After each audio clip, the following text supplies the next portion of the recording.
Kwa nini unakuwa na tabia za ajabu mume wangu? Kwa nini unaamua kunifanyia kitu kama hicho?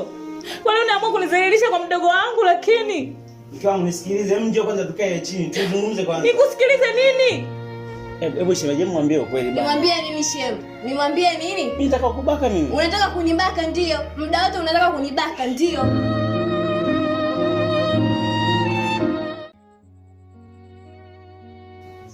Nimefanya makosa mimi kumleta hapa ili ajiendeleze na masomo yake? Unataka kumchezea mdogo wangu? Unataka kumharibia masomo yake? Kwa nini lakini mume wangu? Sikutegemea kama wewe ndio ungekuja kufanya kitu kama hichi. Sikutegemea hata siku moja kama wewe ndio ungekuja kufanya mambo kama haya. Kwa nini unakuwa malaya? Umekosa wanawake wote uko nje mpaka uje umwingilie mdogo wangu. Umekosa wanawake wote uko nje mpaka uje umwingilie mdogo wangu. Siwezi kuendelea kuishi maisha kama haya. Siwezi kuona mume wangu mwenyewe anataka kuja kuniharibia familia yangu. Siwezi. Hufai kuwa mume wangu. Ni bora niondoke nikuache na hii nyumba yako. Ufanye unachokitaka. Uwe na uhuru. Ni bora niondoke. Siwezi kuendelea kuishi na wewe.